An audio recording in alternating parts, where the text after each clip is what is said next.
Chris Finn is ruining the game, teaching these guys to get bigger and stronger and faster. And we're going to blame him. Mr. Fantastic, Mr. Bombastic, it doesn't get old.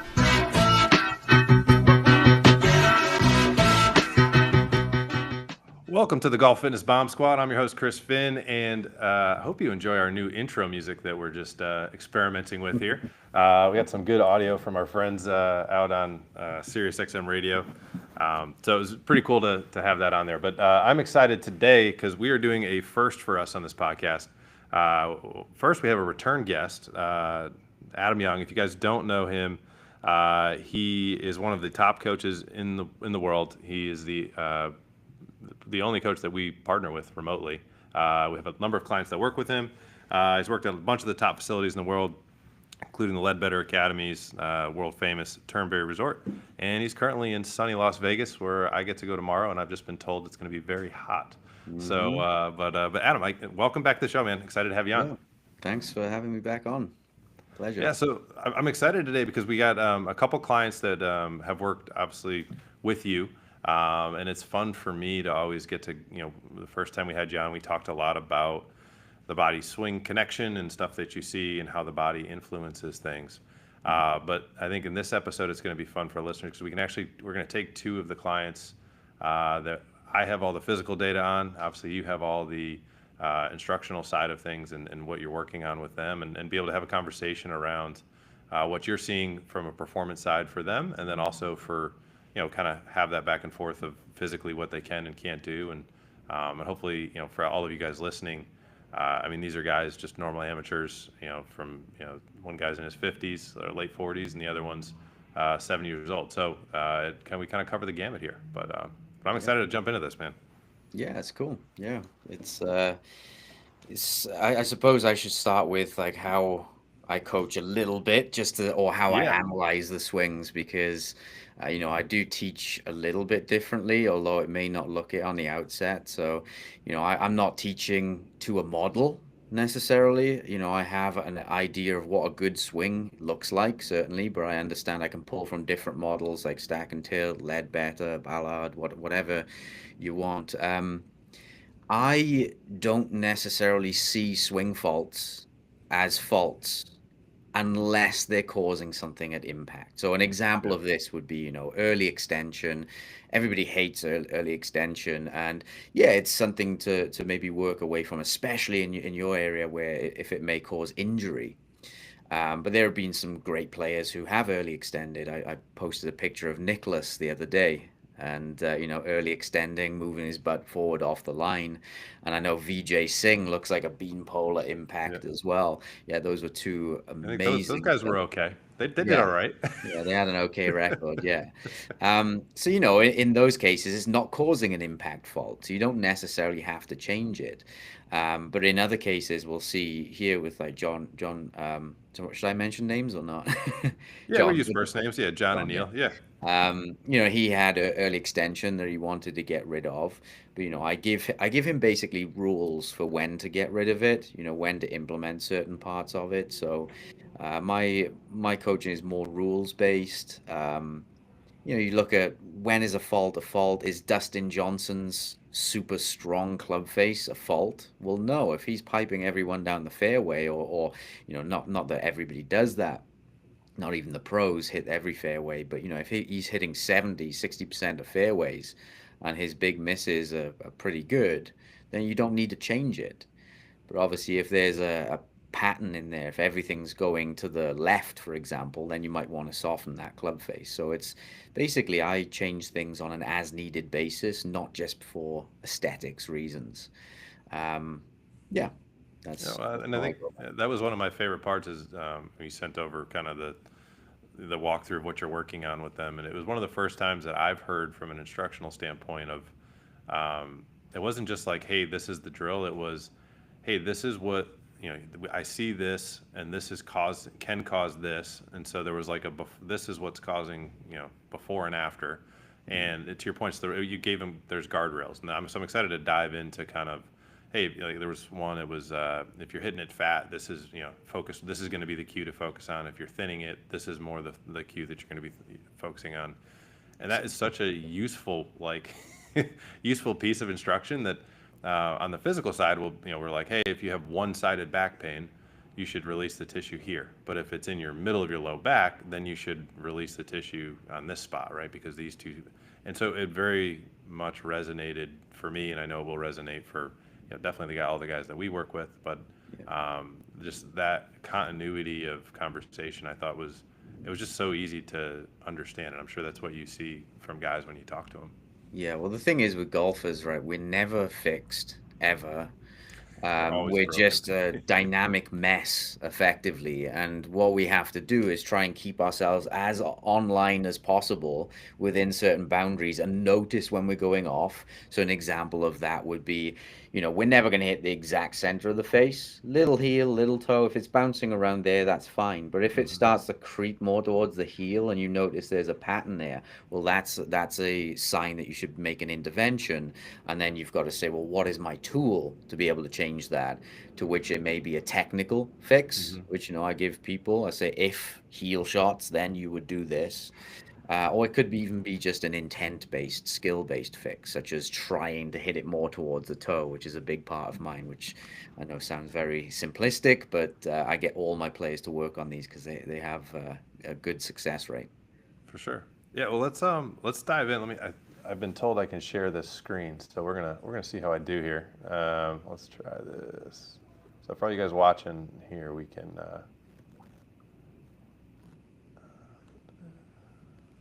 Share. Let's go here. Alrighty. All right. Can you see that there, Adam? Yeah, yeah. All right, perfect. So this is Neil, and you're just gonna tell me how far forward or backwards you want me to play things. Um, but so for context for everybody, everyone listening, so Neil's kind of late 40s, like right around 50 years old. Been working with us for a good amount, and I just, any of you guys in around that age range, this could be you. So why don't you go ahead? I'll make this full screen here. All right, where do you want me to start here, Adam? I can just play it through if you'd like. Or Yeah, so yeah, Neil's a six handicap, so very good player already. He's got a great looking backswing. Um, his idea is he wants to reduce variability, the old thing of make yourself more consistent. So we're looking at a lot with Neil was skill drills. So the way that you reduce variability is that there's not one thing in the swing that's really going to reduce variability that much. But if we can control variability, so like I said, if you start to see that, oh, I'm hitting a little bit more towards the heel today, or I'm hitting it a little bit more right than normal, then if you can change that and move it or recalibrate that, then that's what's going to reduce variability. It's just like tuning a piano or tuning a guitar. You notice it's starting to go off, but having the ability to retune it, that's what's key. And so with skill drills, we looked at hitting more off the toe, hitting more off the heel intentionally. So you learn the awareness, number one, of what it feels like to do that, but you also learn the ability to change it in specific amounts. Um, Hitting a little higher or lower on the face as well, which relates strongly to ground contact. And then even drills where we're intentionally hitting a little bit more right and a little bit more left. So I gave him a drill where I asked him to hit, I believe, 1, 2, and 3 fingers to the right, or 1, 2, and 3 fingers to the left. I changed that scale depending on the level of player. yeah. And so he starts to learn a feel for, oh, this is what more open feels like with the face. This is what more closed feels like. So that's going to give him the ability to consciously reduce variability. So, every day, like I said, every day is a lottery when you go on the range. But when I'm on the range and I hit a shot, I know instantly I'm hitting out of the toe today and I know how to move it. So I can reduce or increase my consistency just through those skills. So But in terms, when you have that, Adam, do you like say, all right, that's just what it's going to be, or do you kind of play with it and you know how to manage it, or do you like, oh, I don't want to hit off the toe, I want to adjust? How does that, um, you know, how does that work, and what's the kind of guess, recommendation in those moments? So in terms of strike things, I would recommend changing it. If you are hitting it fat or thin, you can't really play with that. Unless, Yeah. I mean, if there's a groove low on the face, you're gonna Yeah. you're gonna be okay. But if there's a pattern there, I would be changing it. Now, the caveat to that is you have to have good skill. This has to be a practiced thing. If you get out in the golf course and you're like, oh God, I'm thinning everything today, and you try and dig deeper, there's a good chance that you might overdo it if you've never Yeah. practiced it before. So this is why preparing or building these skills on the range before you need them is important. So you can bring them out. Like I have these skills locked in. If you ask me to hit more on the toe or the heel, I know how to do that. And I can actually move it in like 5 millimeter increments if I need to. But that's a practice thing. So then I have those skills. So if I need them on the course, I can bring them out.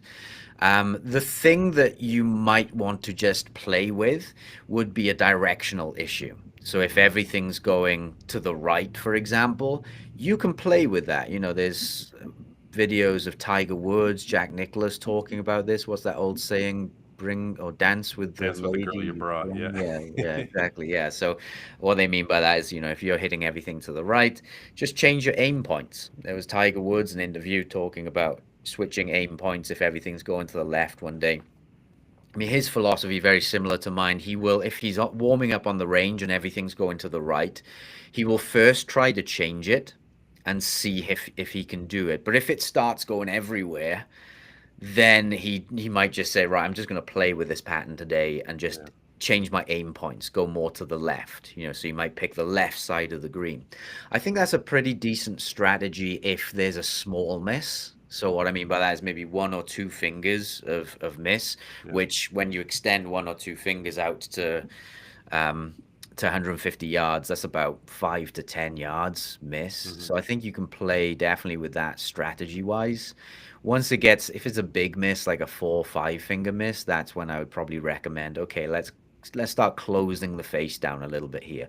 And to be honest, when I'm on the golf course, that could be as simple as just setting the face more closed at address. Yeah. Honestly, it's something as simple as just to get through the round of golf today.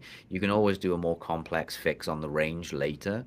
But again, it's about having a toolbox, right? If I'm going to Yep. the right, I might have 3 or 4 different things that I can use to make that shot pattern less right. And one of them might just be strategy, aiming more left. So, Yeah, that's brilliant. And I think that's one of the big pieces of feedback that we've gotten from the guys that you've worked with has been the usability of it. And there's like it's not like theory, right? And I think that was the cool thing watching Neil here, with what you were trying to work. It was, hey, here's the drill, and maybe you can talk more through it better than I can, obviously. But well, um, yeah. In yeah, terms of Neil's technique, what I see in his motion, very good technique. The things that kind of stand out to me were he has a little bit of an early release, which is very common. I would say if I get 1,000 golfers, 995 of them are going to have some form of early release. And the 5 that don't are going to be the better players.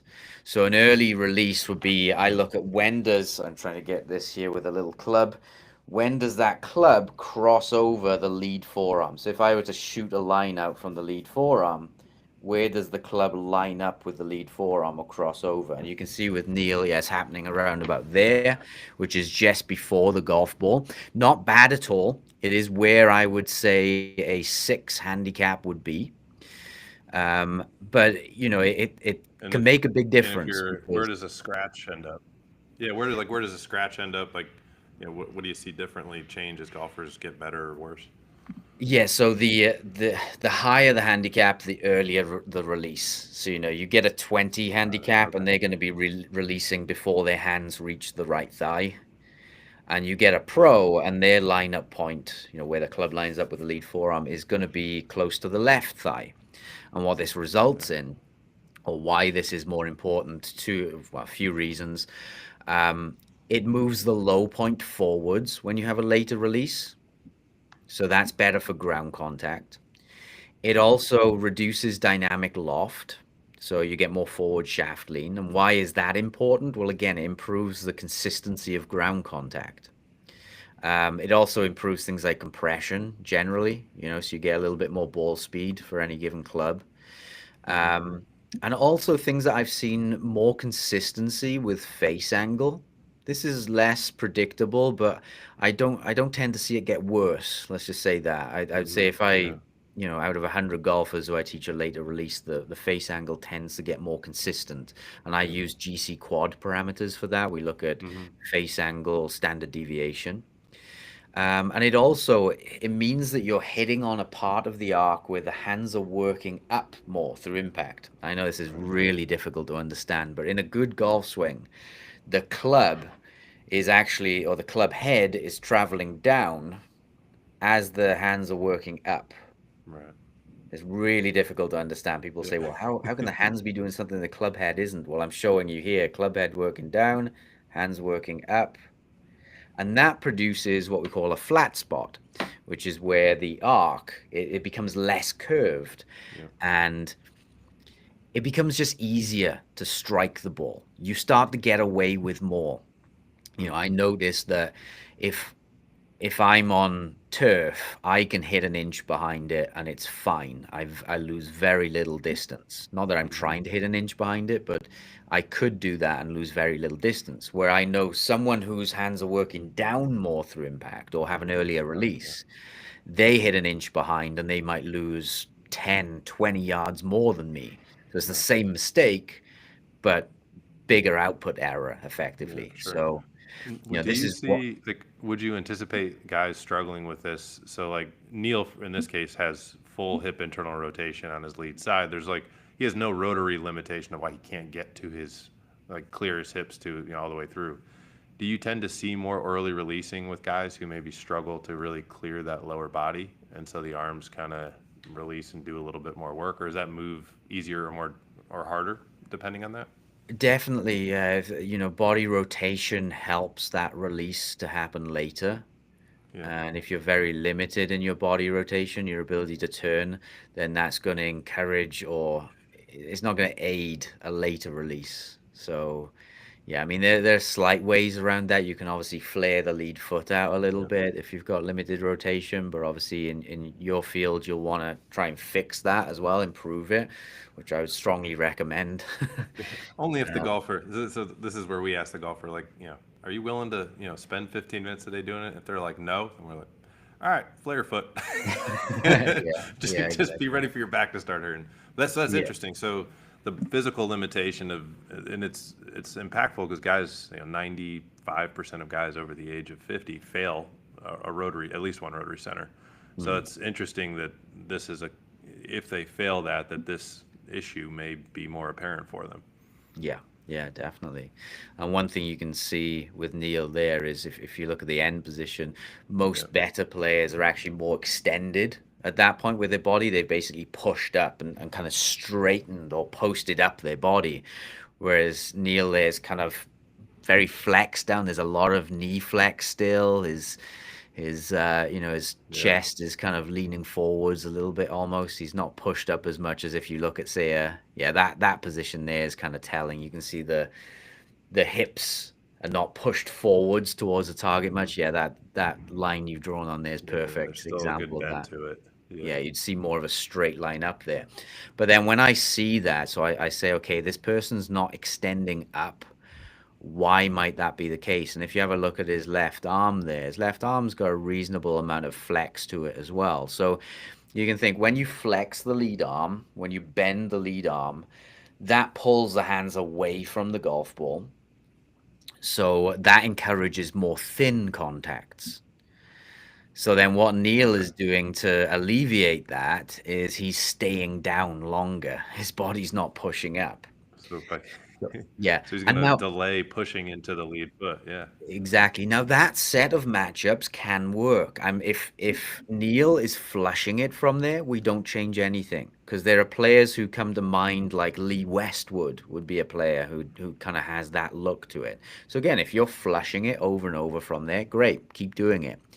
However, if Neil is hitting fat shots, we have two options here. We could focus on a later release, a later swish of the club, that would reduce the fat shot. Or we could also get Neil to push up and extend up more through impact. So an analogy I gave Neil, I give this one a lot, is to imagine a glass ceiling above your head. And as you're at impact, you are pushing up and smashing through the glass ceiling. Using that left leg to straighten, yeah, pushing into the ground, pushing into that left foot. Now, the advantage of that is you start to use more ground forces, you start to use the ground better, and I often see a jump in speed with people when they do that. So yeah, just training that motion again. So these are two things that he could implement. I wouldn't recommend doing them both at the same time. I only recommend someone focus on one thing at a time. But he has two options there. If he's having a bad spell of fat shots, he can go off and practice a later release, or he can go off and practice springing up more through impact, smashing up through that glass ceiling. And both of those things will, well, the later release will move the ground contact forwards. The springing up will do what I call raise the arc depth. Basically, it'll stop you digging in as deep. So it'll shallow out the divot, and that also moves the ground contact forwards. So there's just two options there.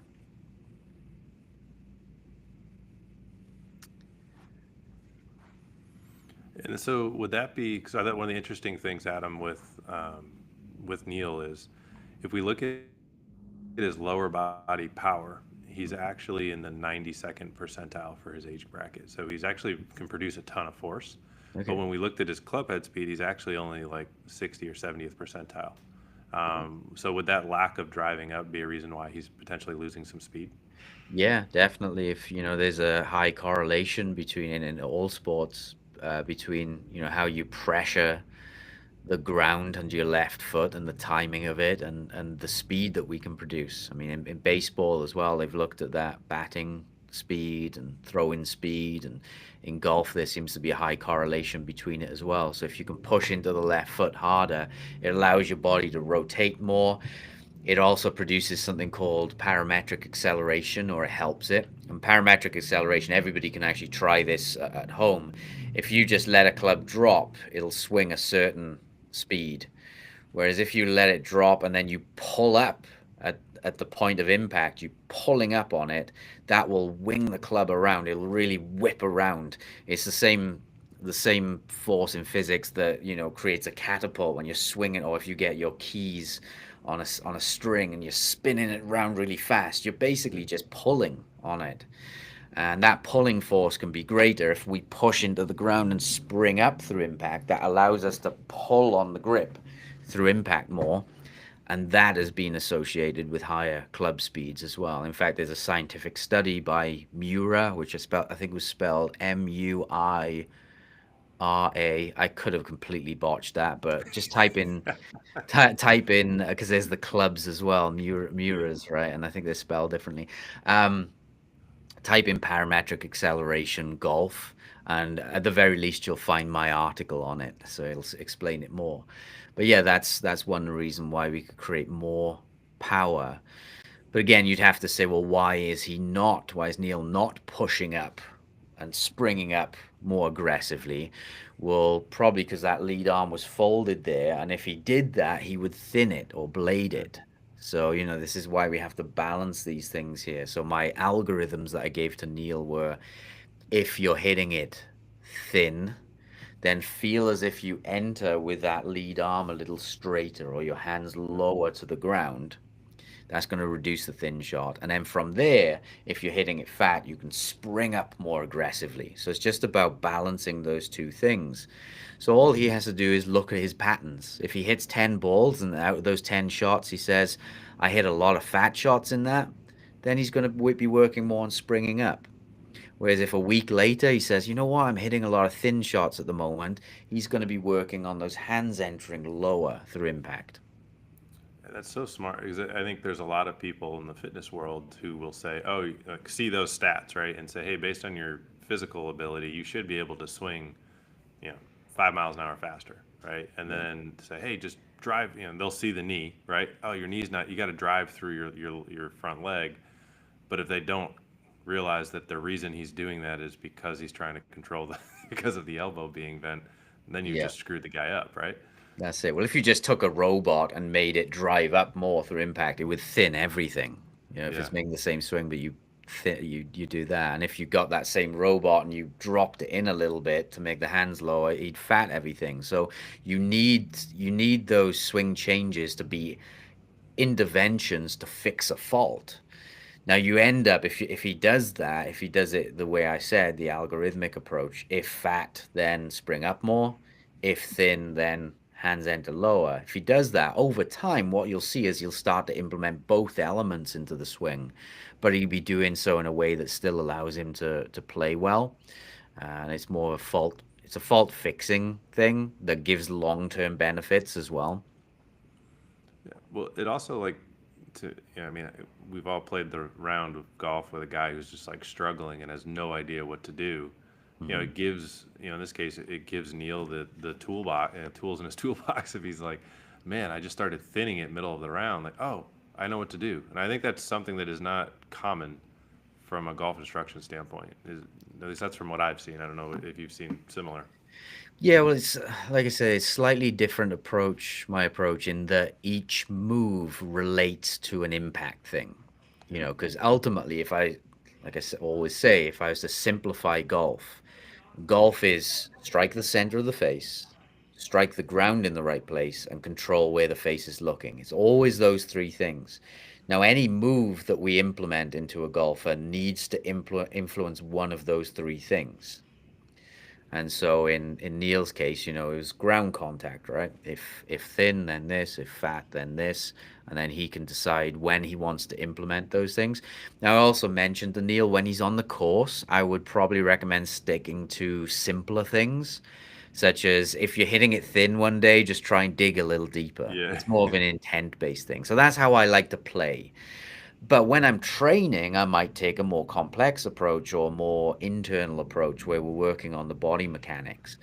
So, I think that's an important point as well. However, if Neil's practiced these drills and he finds that, you know what, when I do a later swish, I flush everything, I never fat it, it's brilliant, then I'm happy. If he's proven that that works and he can control it and it's ingrained, he can go and take that out on the golf course. But Yeah, oh, that's super cool. So let's jump to John. And so John's a little older. He's late 60s, right around 70 years old.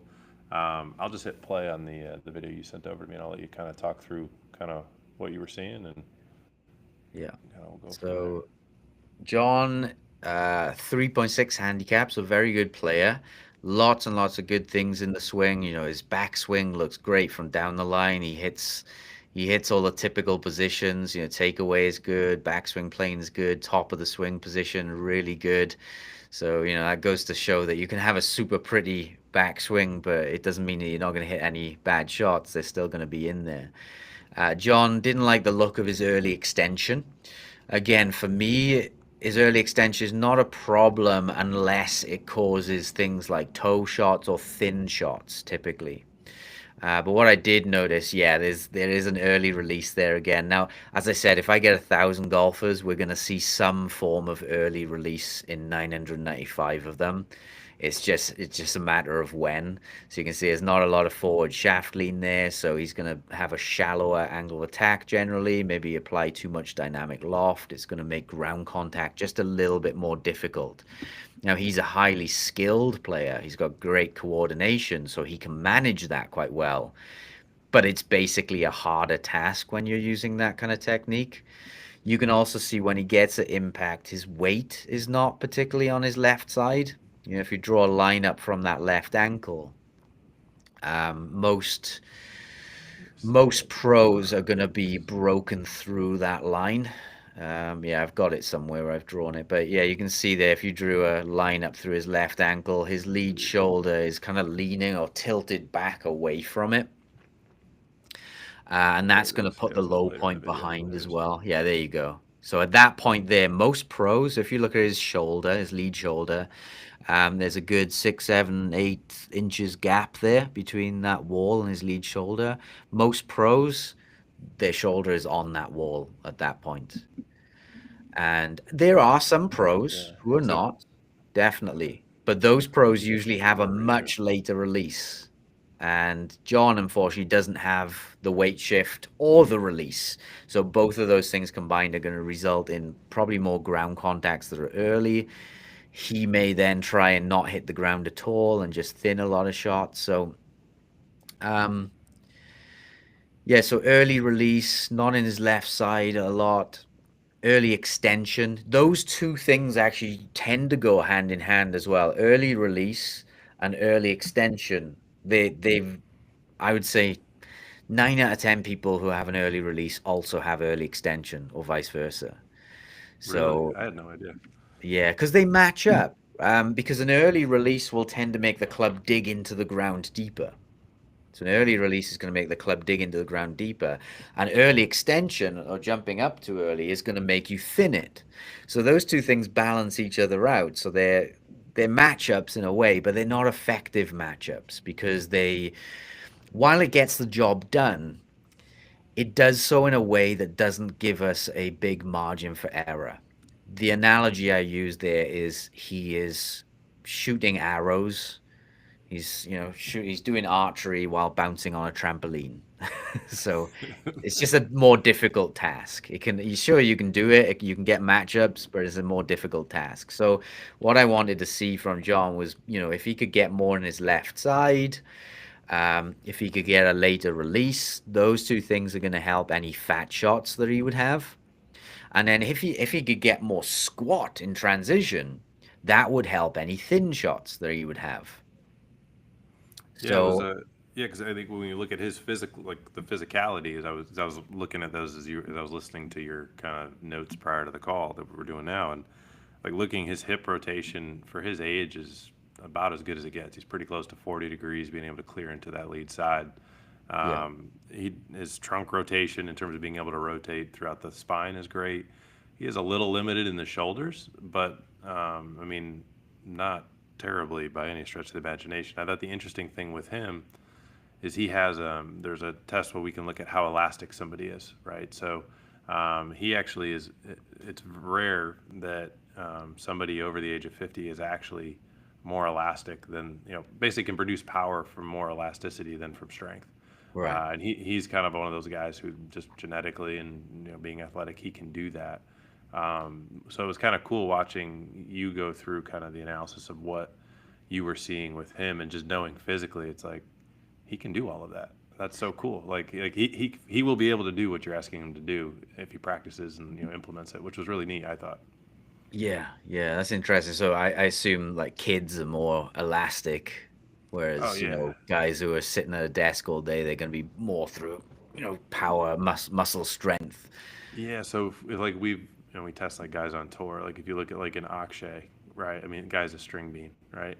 Mm. And like so a guy like Akshay is going to be very elastically driven. So he'll be able to produce his speeds based on like the rubber band stretching and then shooting. You got a bigger guy like a Rom, right? And then this is the interesting thing as they age. This is where I think Justin Thomas is interesting, still continuing to be relatively elastic as he's gotten older. Mhm. Guys like the age Ernie Els, like just the bigger guys, they naturally as we age, we naturally become more reliant on our ability, like our strength, to Yeah. produce force, which would eventually create the speed because speed is force times how fast you can create it. So Mhm. in the early days, like the kids, they can just create a ton of speed around it. And then as they get older, you start to see, unfortunately, you'll see guys like a Zalatoris who gets like a back injury as the spine starts to kind of settle in the mid 20s. And then all those compensations that you could get around being rubber bandy when you were younger, then they kind of start to have implications. And so that's where then getting stronger and like what Rory did as he's gotten older, to be able to maintain those speeds in a long with longevity in mind. So Yeah. it's interesting with John. He's kind of an anomaly in a way in that he does have a good amount of elasticity relative to his force production. So that's for me that was cool, just being a physical nerd being like, oh, Yeah. cool, he's gonna be able to do whatever Adam needs him to do. Yeah, I'd say I fall into that camp. When I was a junior, I was very elastic, just flinging my hips, everything else lagging behind. And now as I've got older, I'm stronger, but also less flexible. And so, yeah, I feel everything's more, powered by strength and that's evolved my swing as well. So yeah, I completely get that. Yeah. And will you see as guys age, particularly like a John or good players that were good when they were young, and you're talking about it for yourself. Will you see that different matchups start to evolve as their body changes, and maybe they used to be elastic and mobile, now they're not as mobile, they're not as elastic? Will you see kind of those sorts of changes start to pop up in swings as guys move over the years? Yeah, yeah. I mean, I think it probably works both ways as well. As you try to change the swing, maybe the power source changes a lot. But yeah, it'll work in reverse as well. I know, my swing is more stacked now than it used to be, and that makes sense with John because the position that you see there, where his lower body is forward and his upper body is lagging behind, Hmm. that's usually something that a lot of juniors would do as well. A lot of elastic powered players would do, whereas you'd see the opposite. The player who kind of comes over the top and their upper body leads. Usually, those are guys with big core strength and not a lot of core flexibility. They can't create that separation. So yeah, that's two extreme examples of how the power source would affect the dynamics of the movement as well. It's much So for easier with someone like John to yeah, move him towards more of what like a strength powered swing, whereas when you have someone who's very solid in the core and they can't create that separation, it's much more difficult to move them towards a John flexible powered swing, if that makes sense. yeah, definitely. So the early early release or that's kind of counters with the early extension. Yeah. And is that more typical in kind of this position where John is, as opposed to maybe the stronger core kind of over the top kind of guy? Yeah, well, I mean, even the over the top guys, they early release as well, and Yeah, and I different guess that's fair. people, yeah, different people early release for different reasons. Like for some people, it can be a face closing move to throw the club through early. So you have to check is the club face particularly open at the top of the swing. So you might want to address that first if that's the case. For John, that wasn't the case.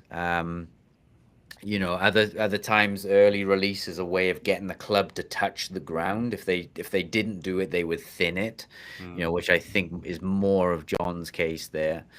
Um, for some players, an early release is just an attempt to get the ball up in the air. There can be conceptual reasons as well. Like a beginner, for example, they think they have to go under and scoop the ball in the air. And so that action of an early release is perfect for what concept they're holding in their head of how to hit a ball. So, I'm always trying to, with players, understand are they early releasing because they're trying to get under it? Are they early releasing because they're trying to close the face? Are they early releasing because they would miss the ground if they didn't? So there's lots of different reasons for it. Yeah, in John's case, I think he's got a good set of matchups in terms of what he's doing works. He's a 3.6 handicap, so what he's doing definitely works. But it's not the easiest way to play golf. As I said, it's jumping on a trampoline while trying to play right. archery. So if I could move him more towards a professional set of matchups. Now, what is a professional set of matchups? Well, pros, they shift more into their left side. They also squat more, and then they have a later release. And that set of matchups will achieve the same goal as what John is doing. It'll contact the ground in the right place, but it will do so with the later release, which will have more forward shaft lean, which offers us a bigger margin for error with ground contact. And so if I can And you were saying move, that also. yeah. So you were saying that that's also where you see more consistent face earlier on, correct? Yeah, that I tend not to use a later release as a face consistency move, but it does have a good effect on it. So it's like, Mm. well, if I have to throw in a later release with a player as a drill, which I often do, then it's there's benefits. There's several benefits to it. More consistent ground contact, more forward shaft lean, which they go hand in hand, more consistent club face directions generally. The only disadvantage of a later release is it tends to present the face more open. Now, I say disadvantage. If you are missing left, then that's actually an advantage to present the face more open. So for John, he was suffering with hooks, pull hooks, he Yeah. said. So a later release was a great drill for him because it helps him if he's missing left, and it helps him if he's ever hitting it fat. It's going to improve ground contact consistency over time as well. So a later release was a good drill for him. So again, I gave him that drill. For him, I just focused on where the club was swishing. So I focused is like an auditory thing, like focusing on the sound that the club is making. It used to have a good training aid, but it broke. It was called Sonic Golf, and Oh, really? basically you attach a little accelerometer to the end of the club, and it would make a lightsaber sound. So it'd be vroom, Ooh. vroom. And just by telling people, can you make the lightsaber sound more out here ahead of the ball, you would see players move their body better. They'd rotate. They do this later release just by thinking about that sound. So that's what I try and use with people because it's very simple. Um, and then yeah, that's the drill, and you practice it without a golf ball to see the changes, and then you apply that feel with a golf ball when you need it as well. So you Yeah. apply it basically if the ball is going left or you're hitting fat shots, then a later release is a good intervention for that. That's awesome. Well, Yeah. any other kind of big takeaways that you had from these two guys that you think would be helpful for people watching and listening? Yeah, with John as well. There was, a simple drill I did with him, the nail drill, which I'm sure if people follow me, they've heard me talk about that. So for John, it looks like his path is in to out as well. He's talking about he hits a draw shot, and actually as he gets a later release and as he gets more on his left side, that path will move even more into out. So in order to alleviate that, I gave him a nail drill, which is basically visualizing a golf ball with a nail through it. In fact, one moment. I've actually got it here. This is my golf ball with the nail through it. So I can place that on the ground and I can angle the nail in different directions. And for John, what I said to him is imagine that nail is angled more to the left. And so, what happens when a player who's predominantly in to out, when they angle that nail more to the left, they start to stay more on top of it, more above the plane, or less under the plane. Um, and that will keep their path more neutral. That will also help with ground contact because as you move the nail more left, that ground contact will move more forwards. So And it also, I've seen that in my own game, angling the nail more to the left can tend to help a little bit with early extension. So for Really? some reason, yeah, players who swing in to out, they tend to at least look more early extended because their body tends to be a little bit more closed at impact. That Whereas makes when you sense. Yeah. angle the nail more to the left, they tend to get more rotation. From the down the line, it's a perspective thing, but from down the Right. line, when the butt is more rotated open or the hips are more rotated open, it looks less early extended. So Hmm. that would just be a happy accident if that happened. Um, and also with the nail drill, sometimes I tell people to visualize the nail a little bit closer to their feet or farther away. And in John's case, he tended to have a little heel biased with his shots.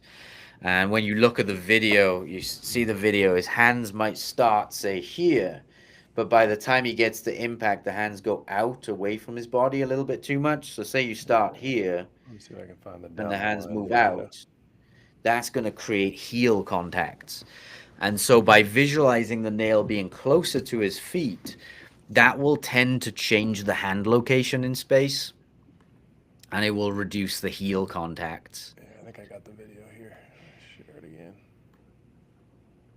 And so basically that one visual of the nail being angled more to the left and closer to his feet, that's one visual, and that intent alone is going to have an effect on plane, rotation, maybe early extension, path, um, and ground contact.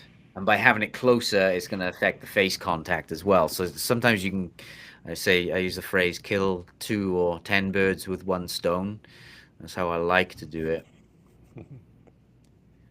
And also, whenever, Yeah. if John ever does have a block shot out to the right, he said he suffered more with left shots, but I'm sure occasionally he hits a block out to the right.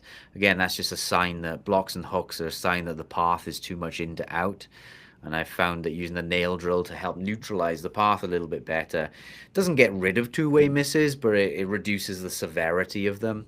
It tends to be, and it makes it easier throughout the bag as well. If you've got a wedge and you've got a driver, I know that players, if they've got a more neutral path, they tend to be better throughout the bag. Whereas when a player's got an Right. extreme out to in or into out path, they tend to get more inconsistencies throughout the bag. So yeah, so those are the fixes there. So sometimes Yeah. simple, sometimes more complex, sometimes more mechanical, but it's I, all these are just what tools. I love, I think just what I love about how you work through this with people is the just like this, what do we want to address? Why is it happening? And not just addressing. And I think what I appreciate is you understand where the symptom is and what the cause is. Like if we use, um, you know, I guess John as the example of where he's kind of his knee was soft, wasn't really driving up through that lead side.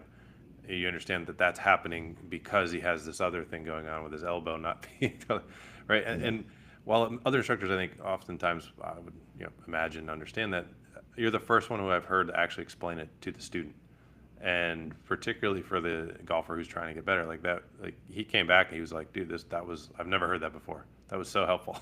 Just because Yeah. now he has that framework or that algorithm that you were speaking of. And I think that's an important piece to take away for everyone listening of understanding what the instruction is and understanding how it's going to help your golf game. And I think the cool thing was for both of these guys is that physically they're able to actually do what you're asking them to do, which is Yeah. it's not always the case, I'm sure.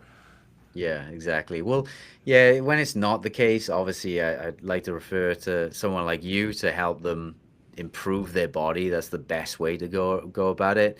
There are other alternate solutions as well for many people. Like, when I taught in Austria, not everybody could shift their weight Yeah, to their left side because lots of them had torn meniscuses, or yeah. is it menisci? Is that the plural of meniscus?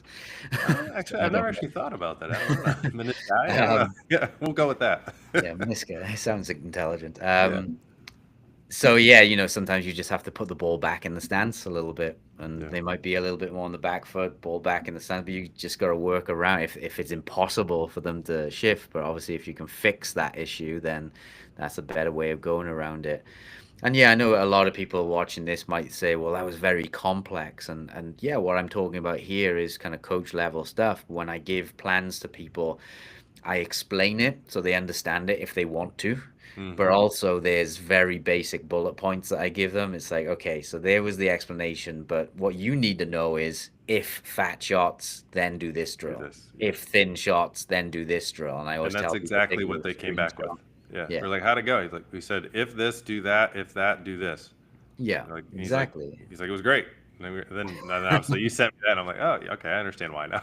Yeah. But I mean, I can attest to that's literally what they came back with, and Yeah. I think that's the mark of a great instructor, somebody who understands the craft. I forget who it was. Was it, I don't know, some smart philosopher was like, to truly understand means you could explain it to like a 3-year-old, right? And I think Yeah. that's the mark of a really great instructor or coach is just that they can say it however you need to hear it so that it makes sense, and however deep you can go without you know without losing what is actually meant. Yeah, exactly. And I always want players, to understand the process as well. I mean, number one, understand that impact is everything. All those changes all relate to an impact thing. So then their job is go out and look for their impact patterns. You know, whether that's 10 shots on the range, and you can say, right, after each shot. So this is something everybody listening can take. After each shot, was that shot more toe or heel? Was it more left or right? And was it more fat or thin? Hmm. You know, and just after 10 shots, you'll start to see patterns in there. And then you can say, you know what, there's a lot of fat shots in there. I need us to do something to thin it out or move the ground contact forwards. What options do I have available to me? It could be something simple like a swing thought. You know, I'll often, if I'm hitting it fat, I'll just try and pick it off the surface. It could be as simple as that. Or some days I'll say, you know what, it's fat and it's left. I'm going to do a later swish because that works for me as well. You know, I tend to have a slight early release. Hmm. Um, so yeah, it's about then implementing one thought based on what you need the most and just constantly going through that. We never finish that game. Like even Tiger Woods has said, my swing's never done. There's never been a player who's like, yep, got it now. Game's complete. Swings there. I'm good.